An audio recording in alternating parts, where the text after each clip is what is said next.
On peut afficher peut-être sa déclaration. J'envoie le secrétaire au Trésor Scott Bessent en Ukraine. Cette guerre doit et va bientôt prendre fin. Et il continue. Trop de morts et de destruction. Les États-Unis ont dépensé des milliards de dollars dans le monde sans grand résultat. Quand l'Amérique est forte, le monde est en paix. Il y a quand même l'idée visiblement qu'il veut arrêter de payer autant. Je crois qu'il y a plusieurs choses. Il y a effectivement l'idée d'arrêter de payer autant, mais on va dire que tout le monde est traité à la même enseigne. Oui, les pays de l'OTAN, en Europe, eux aussi sont amenés sont invités à participer, à mettre leur écho. Mais il y a quand même un truc qui je trouve assez choquant. Il dit, il parle des Ukrainiens, il dit, il pourrait ne pas arriver, il pourrait être russe un jour, comme il pourrait ne pas être russe un jour. Il ne parle pas Trump, des Ukrainiens, en parlant des Ukrainiens. Des terres précieuses. Non, parce qu'il a dit ils n'ont pas signé. Si vous faites rien, donc ces terres vont devenir russes ou peut-être vont pas. En l'occurrence, il parle. Il faut traduire du Trump en anglais d'abord. Je vais essayer de terminer ma phrase, Chirala. Et donc, il parle des Ukrainiens. Moi, il y a des choses que j'aime bien chez Trump. Quand il veut faire maigrir son administration, quand il veut défendre son industrie, ça c'est bien. Et j'avais cru comprendre qu'il était patriote.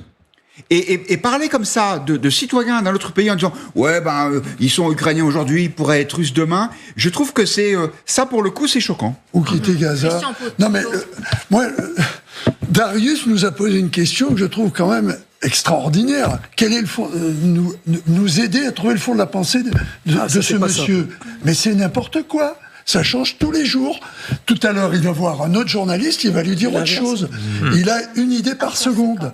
Et c'est ça qui est grave. C'est que si on pouvait se fixer sur une projection autre que America First ou tout ce que vous voulez, bon, on pourrait comprendre. Mais vous prenez par exemple même les mesures qu'il prend sur l'acier et sur l'aluminium, il n'y a pas besoin d'être le plus grand économiste de la Terre, ce que je ne suis pas, pour comprendre que ça ne tient pas debout une minute. Parce que ça va finir par amener de l'inflation, et même en faisant marcher la planche à billets, c'est son pays qui va payer. Tout ça, c'est du Trump dans le texte, et voilà. Et on est là, en train de commenter sur commentaire. Christian Proutot, sans aller à Trump, rappelez-vous, vous qui avez été si proche de François Mitterrand, en 1989, quand le mur de Berlin tombe, ça lui a été beaucoup reproché, hein. François Mitterrand va en RDA, par exemple, et il dit en quelque sorte à certains peuples de l'Est: restez un peu dans vos frontières, ne vous pressez pas trop, attention, les changements sont dangereux. Il y a un certain nombre d'Occidentaux qui ont toujours pensé qu'au fond, si les peuples restaient sous la coupe russe ou soviétique, voilà, c'était peut-être le sens de l'histoire. Il ne faut jamais oublier ça. Et jamais. Il a même dit, j'aime tellement la mangue que j'aime quand il y en a deux. Voilà. Donc, il reprenait Mauriac. Oui, bien sûr. Mais c'était la fond. Ça devait d'ailleurs être le seul homme politique français qui connaissait encore Mauriac. Mais oui, je prends un mec de gauche. Je trouve qu'il brouille les cartes parce que ce qu'il dit peut, de la même manière, s'interpréter pour Zelensky ou pour Poutine. C'est-à-dire qu'on peut y lire tout et son contraire. Et moi, j'ai le sentiment qu'il ne sait pas où il en est. Il ne sait pas par quel bout prendre le bâton de... Vous voyez, voilà. Celui-là.